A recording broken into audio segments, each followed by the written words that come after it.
बिस्मिल्लाहिर्रहमानिर्रहीम। मेरे प्यारे मुसलमान भाइयों, मौलवी हनीफ कुरैशी का बयान आया है कि जो कोई बंदा रब को तौबा करता ना ते रब नूं माफ कर छड्डदा है। मौलवी हनीफ कुरैशी ने कुरान की आयत पढ़ के दस्सिया है कि अल्लाह कहता कि जो मेरे को कोई माफी मंगदा ते मैं उसकी माफी कबूल करना, मैं उसकी तौबा कबूल कर लेना, मैं उन्हें माफ कर देना। लिहाजा रजब भट्ट ने खाने काबे जाकर रब को माफी मंगी है तो रब ने उन्हें माफ कर छड़िया होना है। ये मौलवी हनीफ कुरैशी बयान दे रहा है। ये वो मौलवी है कि जिदी जबान इंज फिसलदी है जिवें चाइना की जुत्ती फिसलदी है। ये जुत्ती आर जबान है। कदी अमर बिन आस रजी अल्लाह तआला नो उन्हां उत्ते भौंकदा है ते कदी अमीर मुआविया रजी अल्लाह तआला भौंकदा है। ये ऐसी इहदी कुत्ती जबान है कि खुद यानी कि इहदी जबान फिसलदी रहिंदी है, गुस्ताखियां करदा रहिंदा है। ते हुण की कह रहा है कि रजब भट्ट नूं माफ करना चाहिए क्योंकि उन्हें खाने काबे जाके माफी मंगी है ते रब दा कुरान आंदा कि जिहड़ा बंदा माफी मंगदा उन्हें माफ करना चाहिए। मैं इस मौलवी हनीफ कुरैशी नूं पुछना चाहना वा कि ऐ मौलवी कि कुरान तेरे या तेरे प्यो ते नाज़िल नहीं होया, कुरान नाज़िल होया सी मुहम्मद सल्लल्लाहु अलैहि वसल्लम दी ज़ात अक़दस से। हुण वेखना है कि जिन्हां ते कुरान नाज़िल होंदे आए क्या ओ गुस्ताख नूं या दीन नूं मज़ाह करने वाले माफ किया उन्होंने। फतह मक्का वाले दिन कि नबी दे दौर दे विच इब्ने खतल ने कित्थे माफी मंगी सी, नज़र बिन हारिस ने नबी कोलों कित्थे माफी मंगी सी। फतह मक्का वाले दिन इब्ने खतल खाने काबे दे गुलाफ दे अंदर छुप गया सी ते रब कोलों माफी मंगदा रहा सी ते दस्सिया गया या रसूल अल्लाह इब्ने खतल खाने काबे दे गुलाफ दे अंदर छुप गया है ते पक्की गल है उन्हें खुदा कोलों बड़ी माफी मंगी होनी है, बड़ी तौबा की होनी है।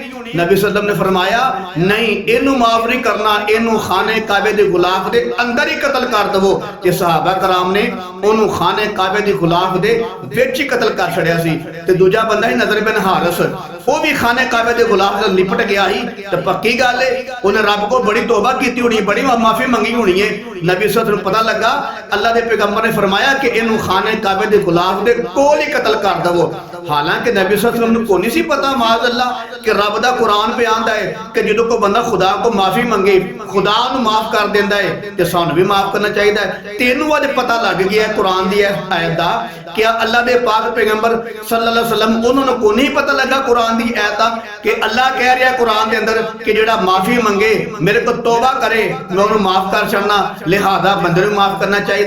और मौलवी हनीफ कुरैशी असल दे विच तू अपने राह साफ करना पिया क्योंकि तेरी जबान फिसलदी है, तेरी जबान जुतियां सा फिसलदी है। कदी नबी सल्लल्लाहु अलैहि वसल्लम दे मामू दे बेटे दी अल्लाह माफ फरमाए तुहीन करना, गुस्ताखी करना है ते तेनू पुछया नहीं गया तां तू इंज गल्लां करना पिया।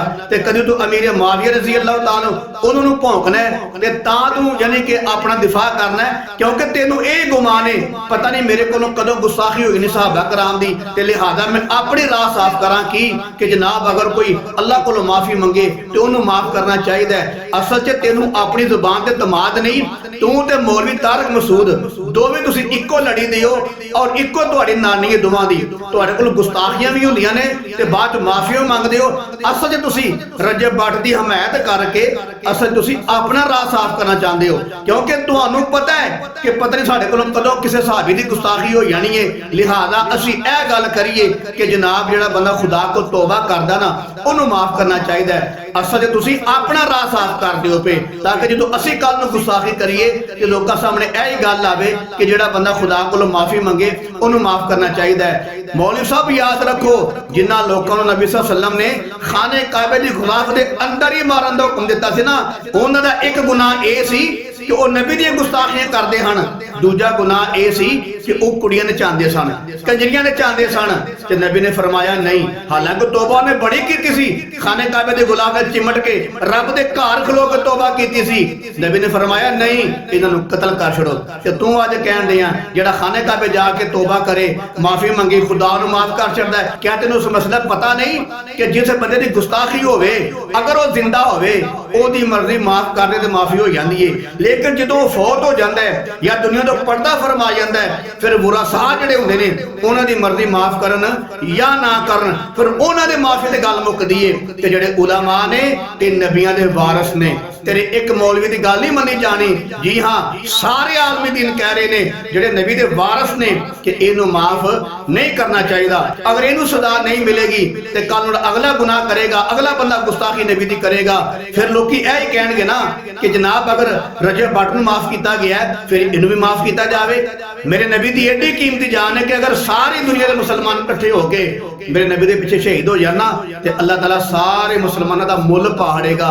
ਉਹਨਾਂ ਨੂੰ ਇਸ ਅਮਲ ਸਦਕੇ ਜੰਨਤੁਲ ਫਿਰਦੌਸ ਆਲਾ ਮਕਾਮ ਸੀ ਫਰਮਾਏਗਾ। ਮੇਰੇ ਨਬੀ ਦੀ ਐਡੀ ਕੀਮਤੀ ਜਾਨ ਹੈ ਤੇ ਜੋ ਐਡੀ ਕੀਮਤੀ ਜ਼ਾਤ ਹੋਵੇ ਉਹਦੇ ਬਾਰੇ ਕੋਈ ਇਹਦੇ ਜੁਮਲੇ ਬੋਲੇ ਪਰ ਪਤਾ ਵੀ ਹੋਵੇ ਕਿ ਇਹ ਕਾਨੂੰਨ ਦਾ ਮਤਲਬ ਕੀ ਹੈ। ਤੇ ਮੇਰੇ ਅਜ਼ੀਜ਼ ਭਾਈ, ਇੰਜ ਦੇ ਬੰਦੇ ਨੂੰ ਮਾਫੀ ਨਹੀਂ ਹੋਣੀ ਚਾਹੀਦੀ, ਕਿਉਂਕਿ ਕੱਲ ਨੂੰ ਕੋਈ ਹੋਰ ਬਗੈਰ ਤੇ ਬੇਹਯਾ ਕੁੱਤਾ ਉੱਠ ਕੇ ਮੇਰੇ महबूब की शान की गुस्ताखी ना कर सके। लिहाजा मैं कहना चाहना एड़ा मौलवी हनीफ कुरैशी है या तारक मसूद है, इन्हां लोकां दी गल ते तमाद ना करो, क्योंकि इन्हां दी ज़बानां आप ही फिसल चुकियां ने। ये आप ही बड़े बड़े गुस्ताख ने। कदी कोई सहाबी दी गुस्ताखी करदा पिया, असल दे विच ये मौलवी अपनी राह खुली कर देने पे, क्योंकि इन्हां दे ज़हन च कि पता नहीं साडी ज़बान कदों फिर फिसल जानी है, ताकि असीं अपनी राह साफ कर लईए कि अगर कोई बंदा रब कोल माफी मंगे तो उन्हें माफी होनी चाहिए। मैं पहला कह चुकी हाँ, रब दे माफ करेगा। रब दे माफ करना मतलब ये नहीं कि दुनिया च सदा ना दवो। रब दे माफ करना मतलब ये कि कल क़यामत नूं अल्लाह ताला ओदे राह सौखे कर देगा। लेकिन दुनिया दे मामले दे विच या ते जिहदी गुस्ताखी होए ओ माफ करदा है ते या बुरा सा माफ कर दे। दूजी बात तुहाडे सामने दिन रात गुनाह हो रहे ने, पुलिस वाले माफ नहीं करते, उन्हें सदा दे के रहिंदे ने। ते मेरे अजीज भाइयों, अगर दुनिया दे मामले दे अंदर माफी नहीं हुंदी, उन्हें सदा मिल के रहिंदी। हालांकि अल्लाह को बड़ी बारी तौबा कर लेंदा है, अवाम फिर भी सदा देंदी है, पुलिस वाले फिर भी सदा देंदे ने। जिहड़ा नबी दी शान दी गुस्ताखी करे, की ख्याल है ओदी माफी होनी चाहिए है? नहीं नहीं, उन्हें मुकम्मल सजा मिलनी चाहिए, ताकि आइंदा तो किसी मलूम की ज़बान मेरे कमली वाले सल्लल्लाहु अलैहि वसल्लम दे बारे जहर ना उगल सके, वो अपनी औकात दे अंदर रहे।